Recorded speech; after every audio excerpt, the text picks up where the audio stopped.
سورہ بقرہ کی آیت نمبر 62۔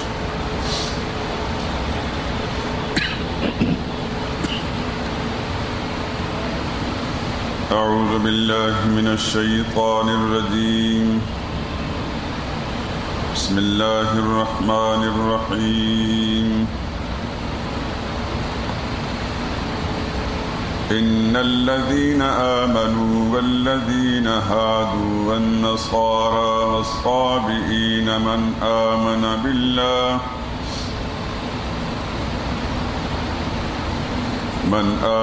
بالله واليوم الآخر وعمل صالحا فلهم أجرهم عند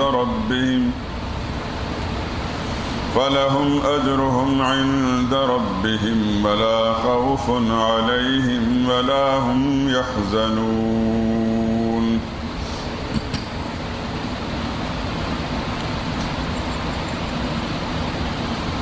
إن الذين آمنوا،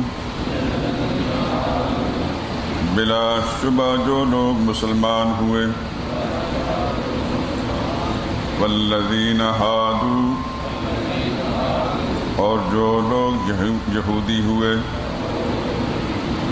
والنصارى، اور نصارہ ہوئے، والصابئین، اور صابی ہوئے،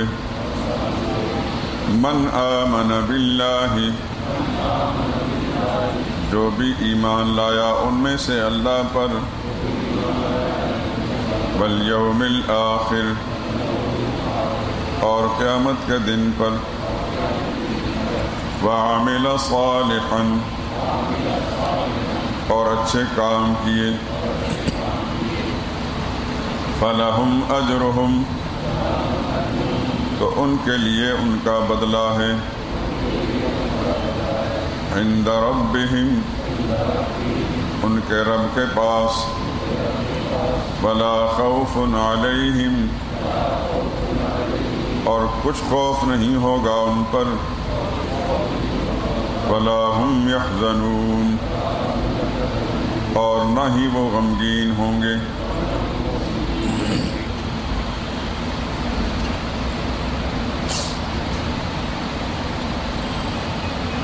گزشتہ آیات میں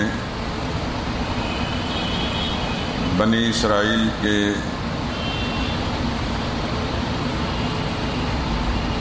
مختلف انواع میں ایک نوع، جس میں 8 انعامات اور 2 عذابوں کا ذکر ہوا،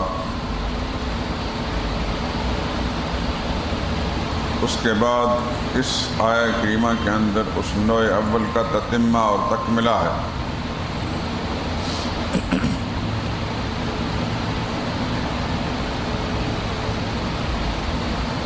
اس آیہ کریمہ میں در حقیقت بنی اسرائیل کے اس گھمنڈ اور اس احساس برتری جو وہ اکثر و بیشتر ظاہر کیا کرتے تھے، مثلا ان کا عقیدہ یہ تھا کہ جنت صرف ہمارے لیے مخصوص ہے، ہمیں الاٹ ہو گئی ہے، لن يدخل الجنت الا من كان هودا او نصارى، جنت میں وہی لوگ جائیں گے جو یہودی ہوئے، یہ یہودیوں کا عقیدہ تھا، اور عیسائی کہتے تھے کہ یہ ہمیں الاٹ ہو گئی ہے۔ اسی سورہ مبارکہ میں آگے چل کر یہ آیت آنے والی ہے۔ کبھی کہتے لن تمسن النار الا ایاما معدودہ، ہم نے اول تو آگ میں جانا ہی نہیں، جہنم میں ہم نے جانا ہی نہیں، لیکن اگر بالفرض جانا ہوا بھی تو صرف چند روز کے لیے اپنی غلطیوں کا خمیازہ بھگتنے کے لیے ہم جائیں گے، اور بالآخر ہمیں وہاں سے نجات مل جائے گی۔ کبھی کہتے نحن ابناء اللہ و احباؤہ، ہم اللہ کے بیٹے ہیں اور اللہ کے پیارے ہیں، ظاہر بات ہے کہ اللہ اپنے بیٹوں کو اور اپنے پیاروں کو کیسے عذاب میں مبتلا کرے گا۔ یہ ان کے زعم باطل جو قرآن کریم نے مختلف اور مقامات پر اس کو ذکر کیا ہے کہ یہ ایسی عجیب قوم ہے کہ اپنے آپ کو جنت کا ٹھیکیدار سمجھتے ہیں اور جنت اپنے لیے الاٹ کر رکھی ہے، کسی دوسرے کو جنت میں داخل ہونے کا حق ہی نہیں چھوڑتے اور اپنے آپ کو اللہ کا بیٹا اور پیارا سمجھتے ہیں۔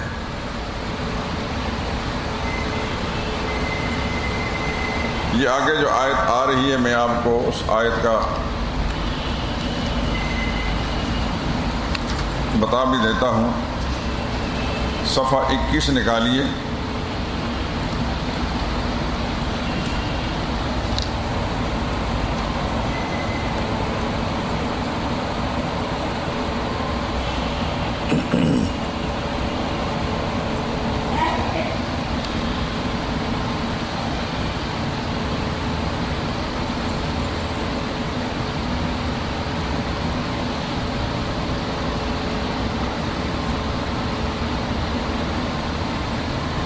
اس کی آیت نمبر 112 ہے۔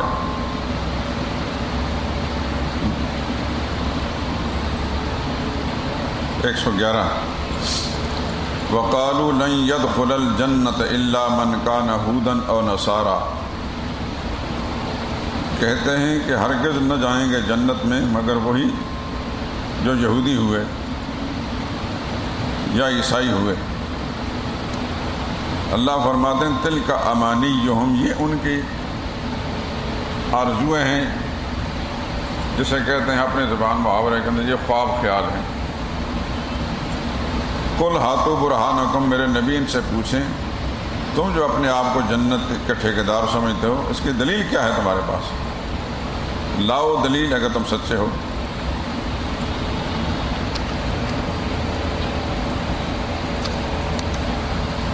دوسرے مقام میں اللہ نے فرمایا ان سے پوچھیں ان کانت لکم الدار الآخرۃ، اگر جنت کے تم ٹھیکیدار ہو اور جنت تمہارے لیے مخصوص ہے، فتمنوا الموت، تو تم موت کی آرزو کرو۔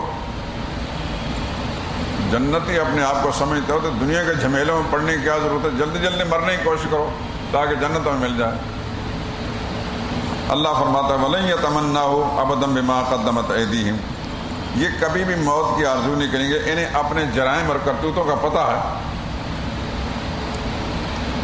انہیں پتہ ہے کہ ہم نے کیا کیا حرکتیں کی ہیں، اور یہ بھی جانتے ہیں کہ مرنے کے ساتھ ہی اللہ کی پکڑ ہم پر شروع ہو جائے گی، اس لیے موت کی تمنا نہیں کریں گے۔ قرآن کریم نے اسلوب بدل بدل کر ان کے اس باطل نظریے کی تردید کی ہے، اور جیسا کہ میں آپ کے گزشتہ درس میں عرض کر چکا ہوں کہ اللہ کی ساری مخلوق میں اس سے زیادہ بدتر مخلوق کوئی بھی نہیں گزری۔ تمام اقوام عالم کا اجمالاً اشارہ قرآن کریم کے مختلف مقامات موجود ہے، تاریخ عالم گواہ اس پر کہ سب سے زیادہ سازشی شریر انبیاء اکرام علیہ الصلوۃ والسلام کو قتل کرنے والے، ان کو ستانے والے، ان پر تہمتیں لگانے والے، نبیوں پر جھوٹ بولنے والے، یہ بنی اسرائیل گزرے ہیں۔ حضرت موسیٰ علیہ الصلوۃ والسلام پر یہ تہمت لگائی کہ موسیٰ علیہ السلام نے اپنے بڑے بھائی ہارون کو قتل کیا۔ آپ اندازہ کیجئے کہ کیسے بد فطرت لوگ رہے ہیں کہ نبیوں پر یہ تہمت لگا، حالانکہ قرآن کریم سے ثابت ہے کہ موسیٰ علیہ الصلوۃ والسلام نے تو اللہ سے دعا مانگی تھی کہ یا اللہ میری زبان صحیح چلتی نہیں، باقی ہارون ہوا افصح منی لسان، میرا بھائی ہارون جو ہے وہ فصیح بلیغ ہے، یا اللہ اس کو میرا ساتھی اور رفیق بنا دے کہ ہم دونوں مل کر تیرے دین کی دعوت۔ تو اللہ نے فرمایا قد اوتیت سؤلک یا موسیٰ، اللہ نے فرمایا کہ اے موسیٰ آپ کی دعا قبول کر لی گئی، آپ کے بھائی کو نبی بنا دیا گیا۔ تو حضرت ہارون علیہ السلام کو تو موسیٰ علیہ السلام کی دعا سے اللہ نے نبی بنایا، ان کا رفیق بنایا۔ تو وہ کس طرح اپنے بھائی کو قتل کر سکتے ہیں؟ یہ تو کوئی شریف انسان بھی ایسا نہیں ممکن دنیا میں جس میں ذرا بھی انسانیت کی کوئی خوبو ہے وہ اپنے بھائی کو قتل کر چل جائے گا۔ اللہ کا پیغمبر موسیٰ علیہ السلام کو خدا کا نبی بھی کہتے تھے اور ان پر یہ تہمت بھی نہ لگائی۔ ہارون علیہ السلام پر یہ تہمت لگائی کہ وہ سامری والا جو بچڑا منسوب ہے وہ اصل میں ہارون علیہ السلام نے خود بنایا تھا۔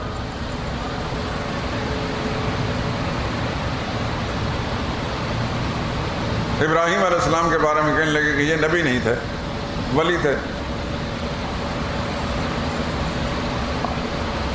عیسیٰ علیہ السلام پر تہمت لگائی، ان کو دجال تک کہا، ان کا قتل کرنے کا منصوبہ بنائے، عیسیٰ علیہ السلام کے منہ پر تھوکا، ان کو صلیب پر چڑھانے کی انہوں نے ناپاک کوشش کی۔ حضرت مریم صدیقہ پر انہوں نے زنا کی تہمت لگائی۔ دنیا کے خبیث ترین قوم اگر کوئی گزری ہے یا اب بھی ہے تو یہودی سب سے بڑا مجرم ہے۔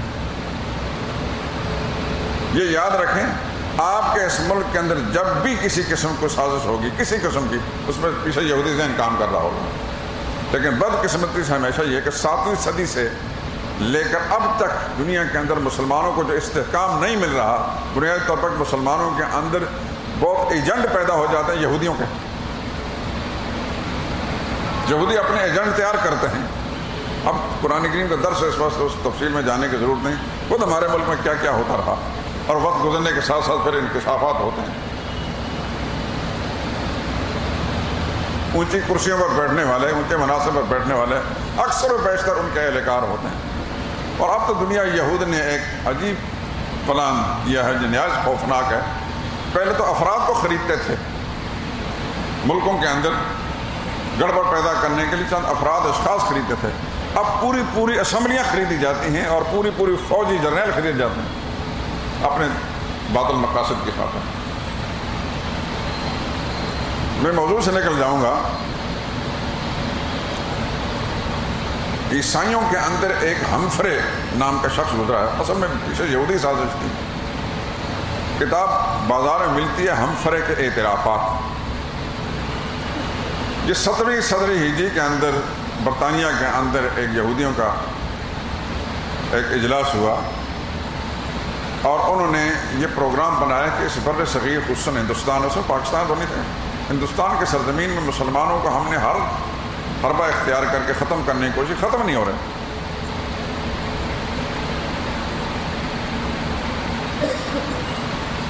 اس وقت چند افراد مسلم ممالک کے لیے تیار کیے گئے سازش کرنے کے لیے۔ ان میں سے ایک ہمفرے بھی تھا جو اس نے بعد میں کتاب لکھی۔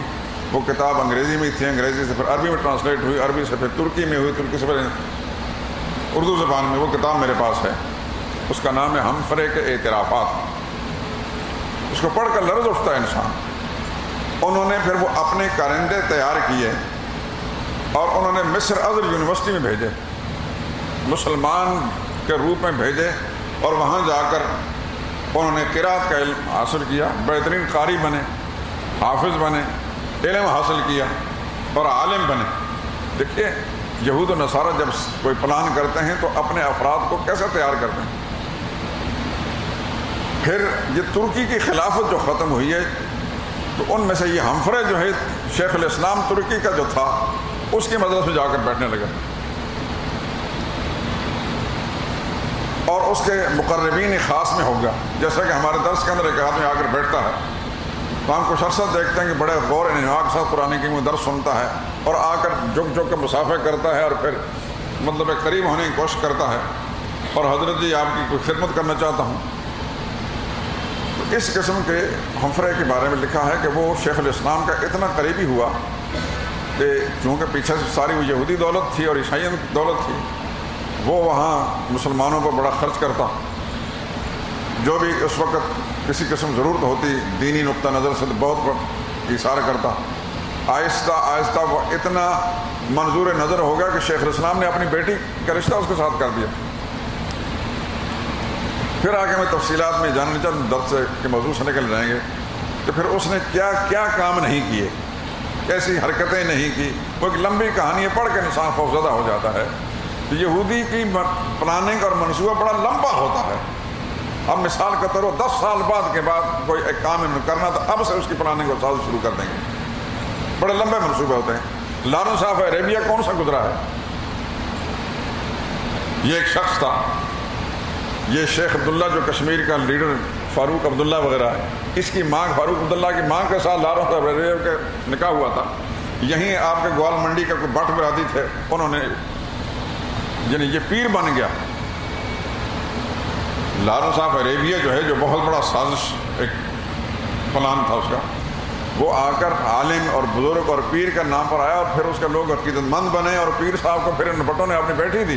وہی بعد میں شیخ عبداللہ کی بیوی بنی، جو پھر امرتسر سے پہلوان منگوا کر اور بدماش منگوا کر اس لارنس کو طلاق دلائی گئی اور پھر وہ اس کے ساتھ شادی ہوئی. شیخ عبداللہ جو کشمیر کا لیڈر تھا، اس کی بیوی پھر وہی فاروق عبداللہ جو بعد وزیر اعلیٰ بنا، اس کی ماں تھی. یہ ساری داستانیں ہم نے پڑھی ہیں. بڑے لمبے لمبے منصوبے ہوتے ہیں یہود و نصارہ کے مسلمانوں میں افراتفری پیدا کرنے کے لیے. آج بھی میں سمجھتا ہوں کہ ہر مسلمان کو 2 آنکھیں تو اللہ پاک نے سامنے لگائی ہیں، 2 آنکھیں ادھر ادھر اور 2 آنکھیں پیچھے لگا کر ہر وقت اپنے دائیں بائیں بھی انسان غور کرے کہ میرے دائیں بائیں کون بیٹھا ہے، بازار کے اندر کون کیا کر رہا ہے. ہر آدمی بیدار مغز ہو کر، بڑی بیدار مغزی کے ساتھ، ہوشیاری کے ساتھ. بعض اوقات دینی جماعتوں کے اندر اپنے کارندے چھوڑ دیے جاتے ہیں. جس جماعت کو میں دیکھا بڑی مقبول ترین جماعت ہے، بہت پاپولر ہے، اس کے اندر اپنے کارندے چھوڑ دیتے ہیں ان کو مسلمان بنا کر، اور پھر آہستہ آہستہ پھر وہاں جا کر پر پرزے نکالتے ہیں اور پھر سازشیں کرتے ہیں. ہمارے اس بر صغیر کے اندر سب سے زیادہ مقبول جماعت تبلیغی جماعت ہے، لیکن اس وقت بھی ہمارے علم میں ہے کہ بہت سارے لوگ اس کے اندر داخل ہو چکے ہیں، اور جہاں کہیں بھی کوئی فساد کی کسی قسم کی شکل پیدا ہوتی ہے تو وہ کرندے کام کر رہے ہیں. حالانکہ یہ مخلص لوگ ہیں، اللہ کی رضا کے لیے انہوں نے سب کچھ قربان کیا ہوتا ہے. رائے بینڈ کے اندر کچھ عرصہ پہلے یہ اس قسم کا معاملہ ہو چکا ہے. اگرچہ اللہ کا شکر ہے کہ اخبارات کے اندر یہ بات نہیں پھیلی، لیکن یہ معاملہ ہو چکا ہے.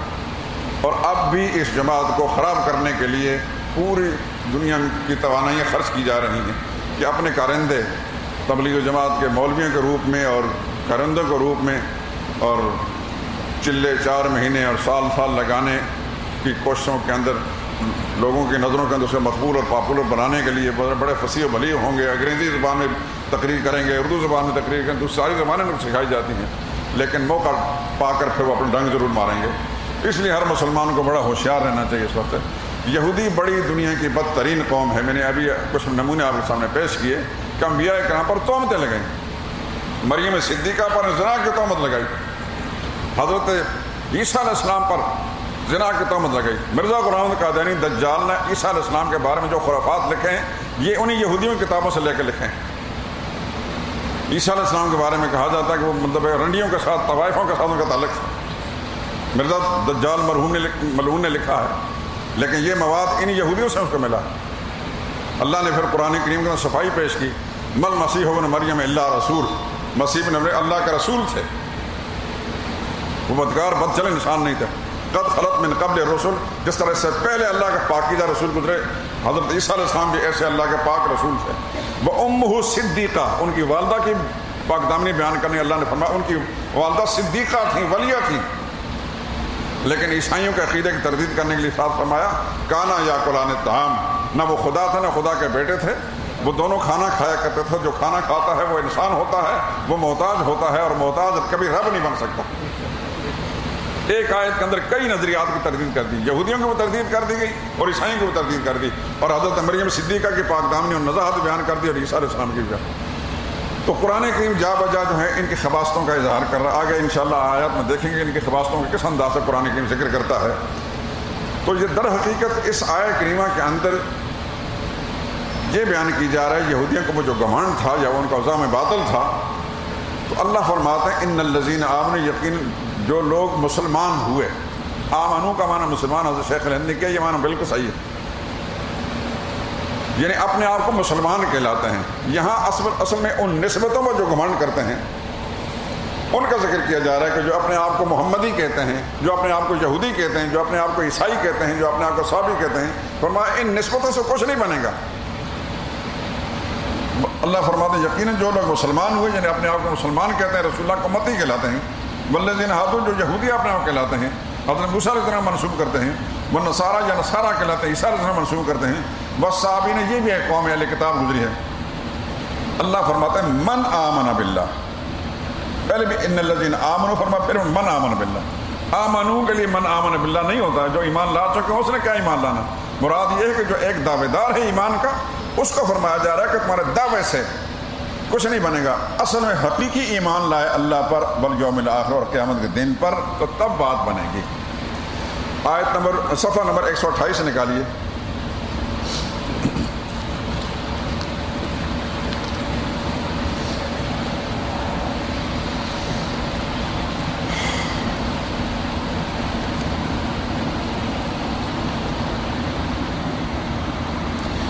آیت نمبر 136 سے سورہ نساء، 5واں پارہ سورہ نساء۔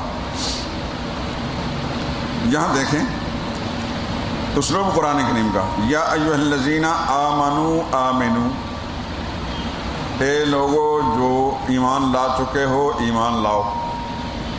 جو ایمان لا چکا ہے وہ ایمان کیا لائے گا؟ یہ پہلا آمنو سے مراد جو اپنے آپ کو مومن کہلاتے ہو، نسبتیں کرتے ہو مسلمانوں کی، پہلے آمنو سے مراد وہ ہے۔ فرمایا تمہاری نسبتوں سے، دعووں سے بات نہیں، میں نے آمنو باللہ، حقیقی ایمان لاؤ اللہ پر۔ جیسے کہ اس زمانے میں ہم لوگ اپنے مسلمان کہتے ہیں تو ہمیں مخاطب کیا جا رہا ہے کہ ان دعووں سے کچھ بات نہیں بنے گی، مطلوب جو ہے اللہ کے نزدیک حقیقی ایمان ہے۔ اور اللہ پر حقیقی ایمان کا معنی یہ ہے کہ جب اللہ کو مانتے ہو تو پھر اللہ کی ہر بات کو مانو، اللہ کے ہر فیصلے کو مانو۔ پورے قرآن کریم میں اللہ تعالیٰ کے جو فیصلے ہیں، جو کرنا ہے وہ کرنا ہے، جو نہیں کرنا ہے وہ نہیں کرنا، تب اللہ پر ایمان ہوگا۔ صرف اللہ کی ذات اور وجود کو ماننا یہ ہندو بھی مانتا ہے، سکھ بھی مانتا ہے، عیسائی بھی مانتا ہے، یہودی بھی مانتا ہے، دنیا کی ساری قومیں مانتے ہیں۔ اس کی ذات کو ماننا معتبر نہیں، بلکہ اس کو ماننے کا معتبر وہ ہے جو اللہ کی نازل کردہ کتاب اور اللہ کے بھیجے ہوئے پیغمبر کے مکمل تعلیمات کے مطابق مانا جائے، تب اللہ کو ماننا معتبر ہوگا۔ تو فرمایا اے ایمان کا دعویٰ کرنے والوں، پکا ایمان لاؤ اللہ پر اور اس کے رسول پر، والکتاب الذی نزل علی رسولہ، اور اس کتاب پر جو اس نے اتاری اپنے رسول پر، والکتاب الذی انزل من قبل، اور اس کتاب پر جو اس سے پہلے اتاری گئی۔ وہ ایک پورے ایمانیات ذکر کر دیا، اللہ پر بھی ایمان لاؤ، رسول پر بھی کتاب لاؤ، کتابوں پر ایمان لاؤ، اپنی کتاب پر بھی، پہلی کتابوں پر بھی۔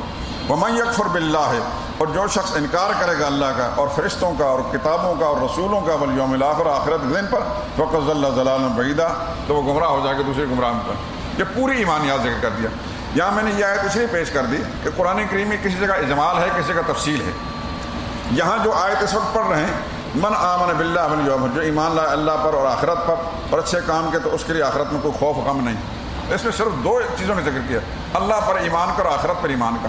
اس میں نہ فرشتوں پر ایمان کا ذکر ہے، نہ کتابوں پر ایمان کا ذکر ہے، نہ رسولوں پر ایمان کا ذکر ہے، نہ جنت دوزخ پر ایمان کا ذکر ہے۔ اصل بات یہ ہے کہ یہاں اجمال ہے، ایمان باللہ ابتدا اور ایمان بالآخرت یہ انتہا ہے، درمیان میں ساری چیزیں آ جاتی ہیں۔ اور حقیقی اللہ پر ایمان وہ ہے جو اللہ کے رسولوں کو بھی مانے گا، اللہ کی کتابوں کو مانے گا، اللہ کے فرشتوں کو مانے گا، جنت دوزخ کو مانے گا، یہ ساری چیزیں مانے گا۔ اور جو اللہ کے رسولوں کو نہیں مانتا اس کا اللہ پر ایمان نہیں، جو کتابوں کو نہیں مانتا اس کا اللہ پر ایمان نہیں ہے۔ لیکن یہاں اجمال ہے، دوسرے مقام میں یہ تفصیل موجود ہے کہ یہ ساری ایمان، جیسا کہ آپ کو معلوم ہے مسلمانوں کے گھروں کے اندر چھوٹے سے بچے کو ایمان کی صفتیں پڑھائی جاتی تھی۔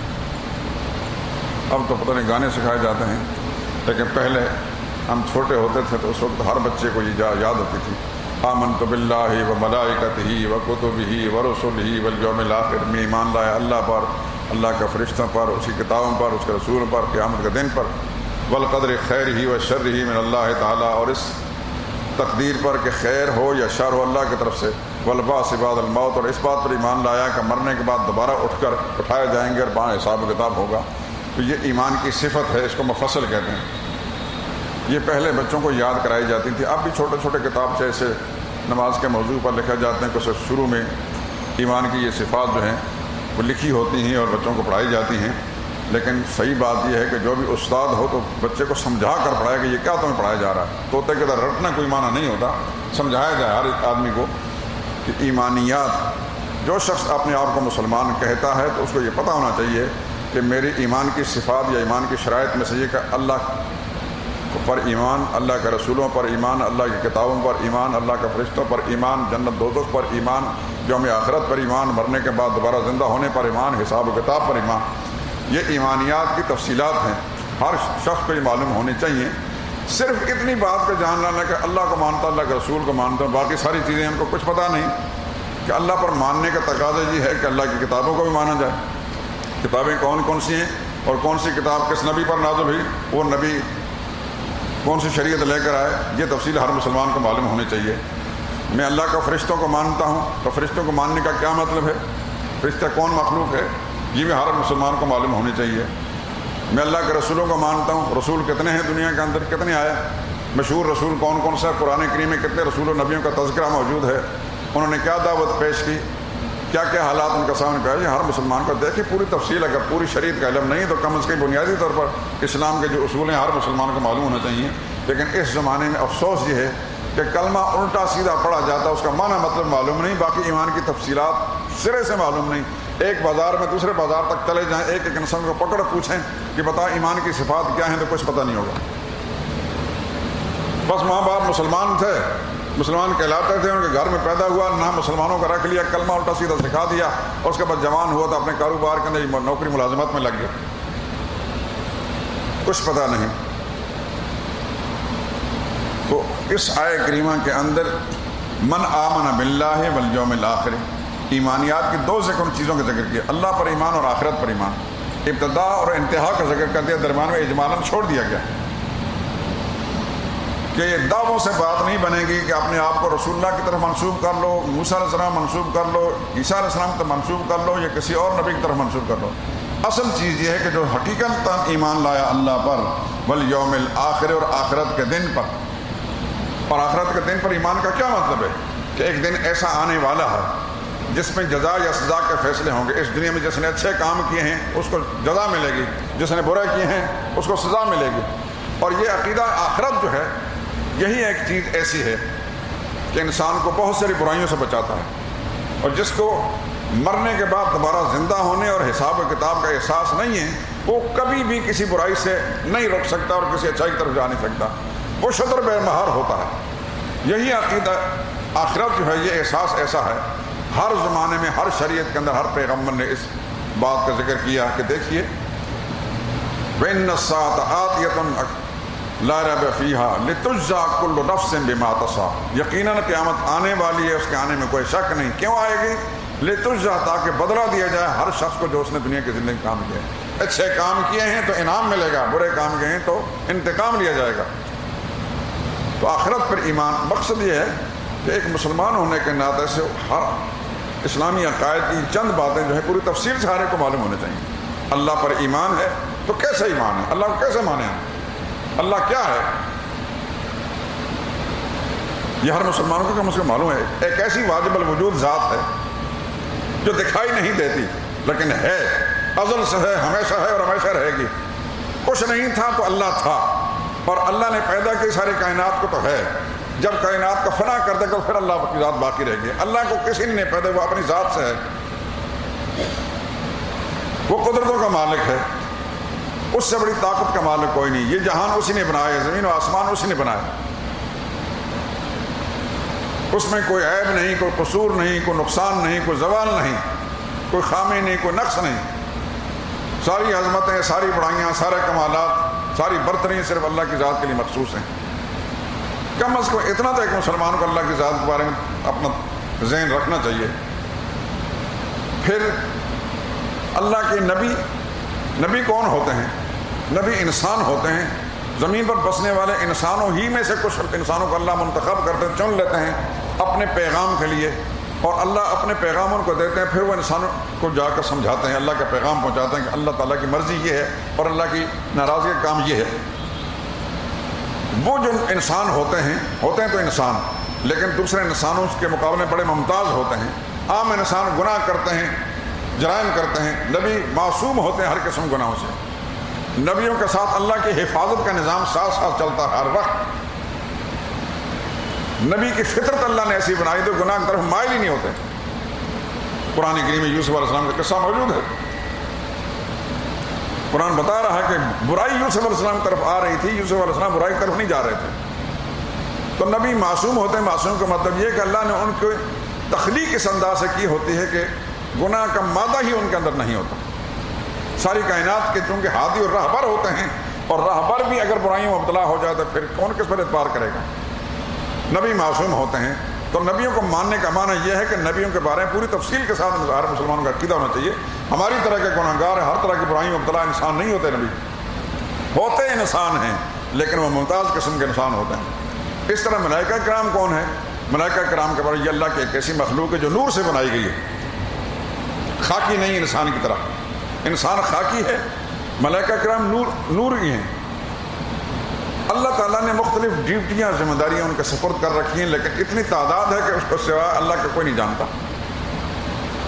ان فرشتوں میں سب سے بڑی شخصیت حضرت جبریل امین ہے، جن کے ذمہ وحی لانے کا کام تھا. حضرت اسرافیل ہیں، حضرت اسرائیل ہیں، حضرت میکائیل ہیں. باقی فرشتے لا تعداد ہیں. وما یعلم جنود ربک الا ھو. تیرے رب کی فوج کا پورا اندازہ اللہ کے سوا کوئی نہیں کر سکتا.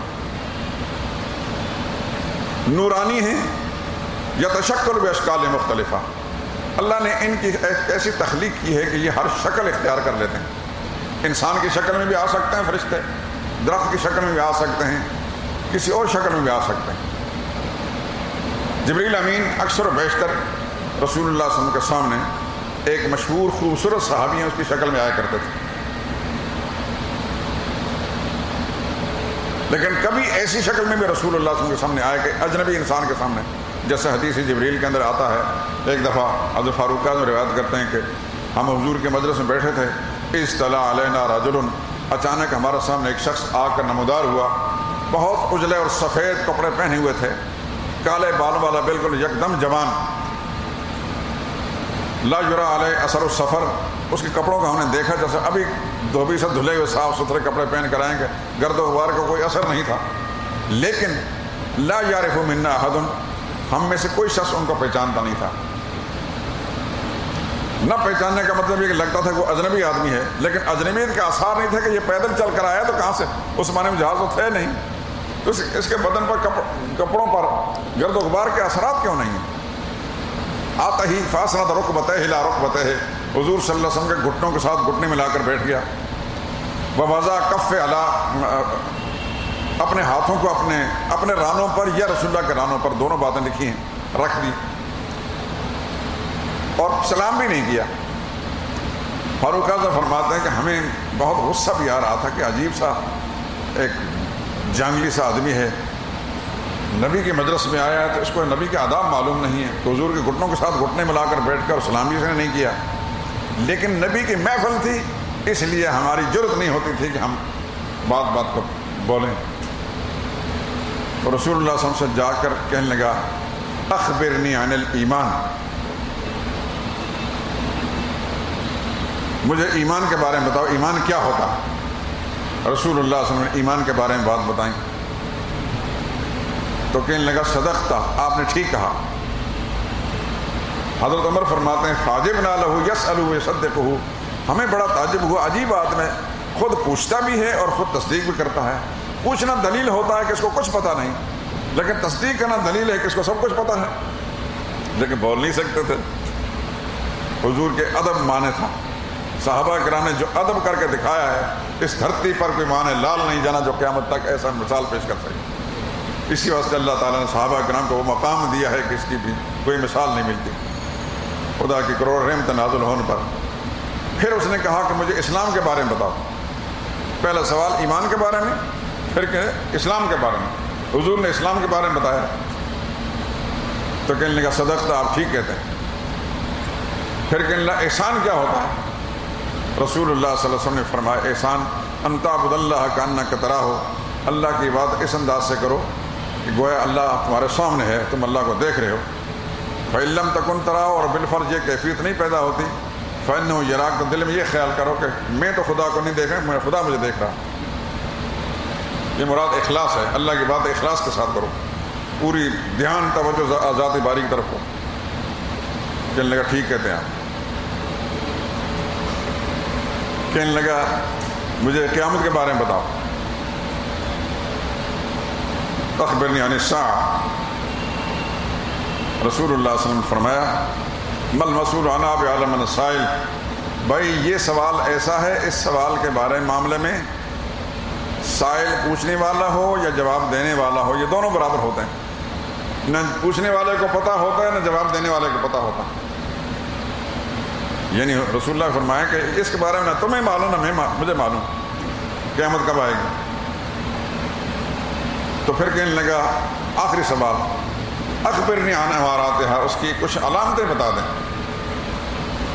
تو رسول اللہ صلی اللہ علیہ وسلم نے علامتیں پھر فرمائی. ہاں علامتیں یہ ہیں ان تلد الامۃ ربتها. قیامت کی نشانی میں سے ایک نشانی یہ ہے کہ لونڈی اپنی مالکن کو جنم دے گی. لونڈی اپنی مالکن کو جنم دے گی، یعنی ماں لونڈی ہوگی اور بیٹی مالکن. کیا مطلب یہ ہے کہ قرب قیامت میں اولاد اتنی نافرمان ہو جائے گی کہ بیٹی جیسی فرمانبردار مخلوق بھی ماؤں کے ساتھ ایسا بدسلوکی کا معاملہ کرے گی جیسے کوئی مالکن ہوتی ہے. ماں جو ہے وہ لونڈی بن جائے گی، لونڈی کی حیثیت اختیار کر جائے گی، اور بیٹی مالکن بار کے اس پر حکمرانی کرے گی. ایک وَأَن تَرَى الْحُفَاةَ الْعُرَاةَ الْعَالَةَ الرَّوَاةَ الشَّاةَ يَتَطَاوَلُونَ فِي الْبُنْيَانِ. اور ایک نشانی قیامت کی یہ ہے کہ جو لوگ ننگے بدن پھرتے تھے، کپڑا میسر نہیں تھا، ننگے پیر پھرتے تھے، جوتے میسر نہیں تھے، بالکل بھوکے ننگے تھے، یتطاولون فی البنیان، اچانک ان کے پاس اتنا مال اور اتنی دولت آ جائے گی، بڑے بڑے پلازے بنا کر، بڑی بڑی بلڈنگیں بنا کر، محلات بنا کر ان کے اندر غرور اور تکبر کے ساتھ رہیں گے اور تکبر جتلائیں گے، اپنی برتری کا احساس ان کو پیدا ہو جائے گا.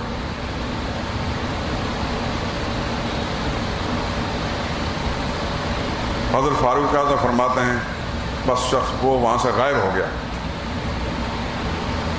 تو ہم چپ کر کے بیٹھے تھے. رسول اللہ صلی اللہ علیہ وسلم کو بھی اس وقت تک پتہ نہیں تھا یہ آدمی کون ہے. تو تھوڑی دیر کے بعد شاید رسول اللہ صلی اللہ علیہ وسلم کو قرائن سے احساس ہوا یا اللہ کی طرف سے کوئی الہام ہوا، القاء کیا گیا. حضور نے فرمایا ھذا جبریل، یہ جبریل تھے، اتاکم، یہ تمہارے پاس آئے تھے، لیعلمکم دینکم، تمہیں تمہارا دین سکھانے آئے تھے. انہوں نے سوال کیا اور میں نے جواب دیا، تمہیں بھی پتہ چل گیا.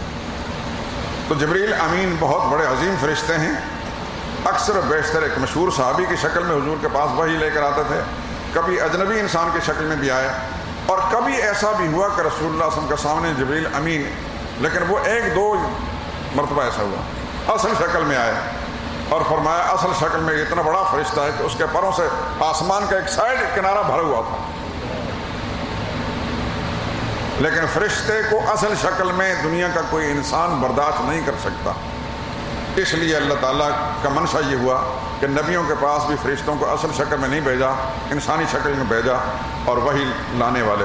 تو ملائکہ کرام اللہ کی نوری مخلوق ہے، گناہوں سے بالکل پاک اور صاف ہوتے ہیں. قرآن میں ہے لا یعصون اللہ ما امرہم، اللہ کے کسی حکم کی نافرمانی نہیں کرتے. ویفعلون ما یؤمرون، جو اللہ کی طرف سے حکم ملتا ہے وہ کر گزرتے ہیں. ملائکہ کرام بالکل پاک مخلوق ہے، نورانی مخلوق ہے، نور سے بنے ہوئے ہیں، نہ کھاتے ہیں نہ پیتے ہیں، نہ ان کی بیوی نہ بچے، نہ ان کے توالد تناسل، نہ نسلیں چلتی ہیں، اور نہ ہی قیامت سے پہلے ان پر موت آئے گی. ایک دن اللہ نے سب کو موت دینی، فرشتے بھی مریں گے، یہ بتانے کے لیے کہ ایک ذات باقی رہنے والی وہ اللہ کی ذات ہے، باقی کل من علیہ فان. لیکن اس سے پہلے نہ کوئی فرشتہ اس پر موت آئے گی اور نہ اس کی قبر بنے گی. تو نوری جو ہے، نوری کہ رسول اللہ نور ہیں، ان سے پوچھیں کہ حضور کی قبر کو مانتے ہو اور پھر نور بھی مانتے ہو. کسی فرشتے کی قبر دیکھی کسی نے؟ فرشتہ کھاتے پیتے نہیں، دنیاوی تقاضے، انسانی تقاضے نہیں رکھتے، ان کی بیویاں نہیں ہوتی، ان کے بچے نہیں ہوتے، ان کے نسلیں نہیں چلتی، ان کا خاندان نہیں ہوتا. وہ پاک ہوتے ہیں اور دنیا آلائشوں سے پاک ہوتے ہیں، اور دنیا میں ان کے موت نہیں آتی. قیامت جب قائم ہوگی اس کے بعد اللہ تعالیٰ موت دے دے گی سب کو، ساری کائنات فنا ہو جائے گی، اور اس کے بعد پھر اگلا عالم ہوگا جس کی تفصیل اللہ تعالیٰ ہی کو معلوم ہے. تو ملائکہ کرام پر ایمان کا معنی یہ ہے کہ کم از کم ایک عام مسلمان کو اتنا تو پتہ چلے کہ میں خدا کو، فرشتوں کو مانتا ہوں، تو فرشتہ کیا چیز ہے، انسان میں اور فرشتہ میں کیا فرق ہوتا. لیکن افسوس کے اس زمانے میں بچوں کو گانے تو یاد ہیں، ایکٹروں اور ایکٹریسوں کی تو پوری تفصیلوں نے معلوم ہوتی ہے، کھیل کے سارے رموز اور گر ان کو معلوم ہوتے ہیں، کمپیوٹر سے انہوں نے آگاہی حاصل کر لی، لیکن نہیں معلوم تو ایمان کی بنیادی صفات معلوم نہیں ہے، نہ ماں کو پتہ، نہ باپ کو پتہ، نہ خاندان کو پتہ، حتیٰ کہ مسجد کے جس امام کے پاس جاتے ہیں اس کو بھی پتہ نہیں، اور جس تعلیمی ادارے میں جاتے ہیں اس کا تو اللہ ہی حافظ ہے۔ جنہیں آپ کو شاید ذکر کیا ہوگا، میرے 2 پوتے ہیں چھوٹے بچے، ان کو یہاں شاہ جمال میں اسکول میں داخل کیا گیا، پتہ چلا تھا کہ وہ اچھا اسلامی ذہن کا ہے، اور واقعتاً ہے بھی۔ میں خود چلا گیا، میں اعتماد نہیں کیا اپنے بیٹے پر کہ پتہ نہیں یہ سمجھتا ہے نہیں سمجھتا، میں خود جاؤں۔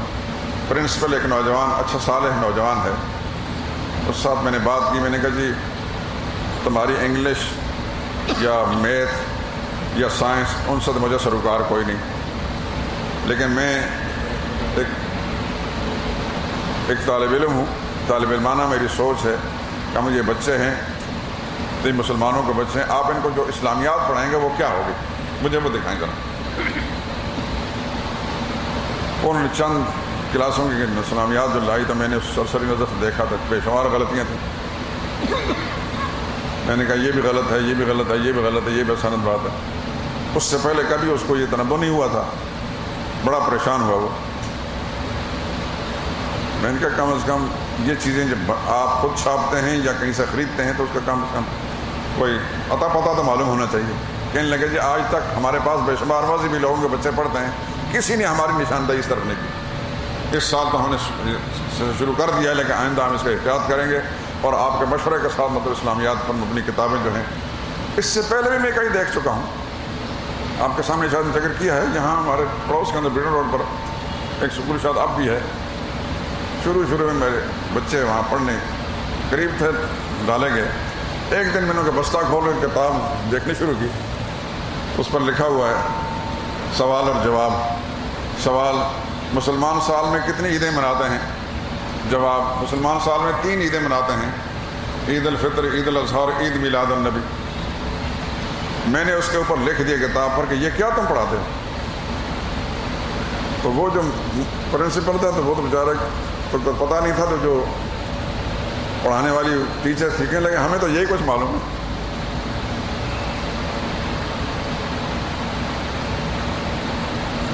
جہاں استاد کا یہ عالم ہے، اتنی بے خبری ہو، تو طالب علم کو کہاں سے کچھ پتہ چلے گا؟ ہمارے تعلیمی ادارے میں گورنمنٹ کے جو سرکاری تعلیمی ادارے ان کا حال زیادہ ابتر ہے، کیونکہ میں تو 18 سال پڑھا چکا ہوں پاکستان کا سب سے زیادہ نامور اسکول کے اندر، وہاں کے حالات مجھے معلوم ہے اور میں ایک ایک چیز کو جانتا ہوں۔ لیکن اللہ کا فضل ہے کہ میں نے برملا وہاں تنقید کی، حکومتی فیصلوں پر تنقید کی۔ مجھے ایک ٹیچر نے کہا آپ سرکاری ملازم ہیں، میں نے کہا بھائی میں جس اسکول کے دروازے میں داخل ہوا تھا تو میں نے یہ سوچ کر داخل ہوتا کہ ایک دن میں نے واپس نکلنا ہے، میں نوکری کو اپنے ایمان پر مطلب غالب نہیں کیا، مجھے اس سے کوئی غرض بھی نہیں، لیکن شعوری زندگی کے اندر یہاں رہتے ہوئے میں اپنا فرض منصبی سمجھتا ہوں، اصل حقائق سے آگاہ کروں، لیکن خدا کا شکر ہے کہ کبھی کسی قسم بدمزگی نہیں پیدا ہوئی۔ تو عرض یہ کر رہا تھا کہ ہمارے پروفیسر صاحب کہتے ہیں کالج کے بچے پہلا کلمہ صحیح نہیں پڑھ سکتے، انا للہ و انا الیہ راجعون۔ ایک دیہاتی سے کیا گلہ کریں گے؟ کالج کی تعلیم تک پہنچ چکا ہے اسکول سے نکل کر، اور وہ کلمہ بھی صحیح نہیں پڑھ سکتا، یعنی الفاظ نہیں پڑھ سکتے تو معنی کا کیا پتہ ہے؟ ماں باپ نے اپنے فرض منصبی یہ سمجھ رکھا ہے کہ بچہ سن شعور کو پہنچے، ان کو یونیفارم پہنا کر بستہ گلے میں لٹکا کر اسکول تک پہنچا دیں اور اسکول والوں کے فیسیں دیتے رہیں، کیا پڑھاتے ہیں کیا نہیں پڑھاتے ان سے کوئی غرض بھی نہیں۔ معاشرے کے کس قسم کے انسان بنتے ہیں انہیں کوئی پتہ بھی نہیں۔ نہ خدا خود ہی ڈبو دے کشتی امت کو جب، پھر تلاتم خیز لہروں کا گلہ کس سے کرے۔ ہمارے تعلیمی اداروں کی یہ صورتحال ہے۔ اللہ تعالیٰ سے دعا کریں کہ اللہ پاک ہمارے حال پر رحم کرے، ہمارے آنے والی نسلوں کی ہدایت کا خدا غیب سے کوئی سامان پیدا کر دے۔ ہم نے تو اپنی شعوری زندگی کے اندر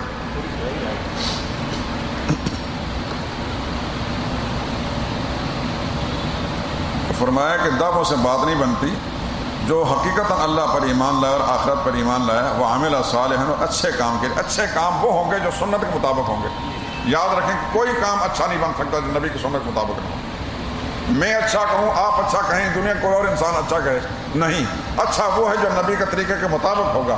نبی کے طریقے کے مطابق کام نہیں، نہ وہ عمل صالح ہے، نہ اللہ کے ہاں قبولیت کا درجہ پا سکتا ہے۔ تمام صوفیاء کرام نے، اولیاء اللہ نے اپنے اپنی کتابوں کے اندر لکھا ہے جو صحیح اولیاء نے، ٹھگوں کی بات نہیں کر رہا۔ یہ اس زمانے میں جن کو آپ صوفی سمجھتے ہیں، میں ان کو نہیں سمجھتا، یہ ٹھگوں کا نظام ہے۔ جو رجسٹرڈ اولیاء اللہ ہیں، پکے ہیں، جیسے مجدد الفسانی رحمۃ اللہ، شیخ عبدالقادر جیلانی، اس قسم کے لوگوں کی بات کر رہا ہوں، انہوں نے لکھا ہے کہ اللہ تک پہنچنے والے راستے جتنے بھی ہیں وہ سنت کے ذریعے سے اللہ تک پہنچا سکتے، سنت تعلق توڑ کر کوئی شخص اللہ تک نہیں پہنچ سکتا۔ تو کوئی کام عمل صالح نیکی والا کام تب ہوگا کہ اس پر رسول اللہ صلی اللہ علیہ وسلم کی مہر ہوگی، ٹھپا ہوگا۔ رسول اللہ صلی اللہ علیہ وسلم کی سنت کے مطابق نہیں، وہ کام نیک نہیں ہے۔ کوئی مولوی کہے، کوئی پیر کہے، کچھ بھی کہے، وہ نیک کام نہیں ہوتا، اللہ کے ہاں قبولیت کا درجہ پاتا ہی نہیں ہے۔ تو اللہ فرماتے ہیں کہ جو اپنے عقیدے بھی ٹھیک کر لیے، وعمل صالحا، اور ان نے کام بھی اچھے کیے یا سنت مطابق، فلہم اجرہم عند ربہم، پھر اپنے رب کے ہاں ان کو بدلے ملیں گے، ثواب ملے گا۔ ولا خوف علیہم، دنیا چھوڑنے کا اگلے عالم میں اللہ تعالیٰ کی کسی پکڑ کا خوف نہیں ہوگا، ولا ہم یحزنون، اور دنیا کے چھوڑنے کا ان کسی کو غم نہیں ہوگا۔ سبحانک اللہم وبحمدک، لا الہ الا انت، الحمدللہ الذی ہدانا لہذا وما کنا لنہتدی اللہم صلی علی محمد وعلی آل محمد وبارک وسلم۔ یا اللہ ہمارا یہ بیٹھنا بیان کرنا سننا قبول فرما، قرآن کریم کے نور سے ہمارے دل دماغ کو نور فرما، اس کی تعلیمات سے ہمارے گھروں کو آباد فرما۔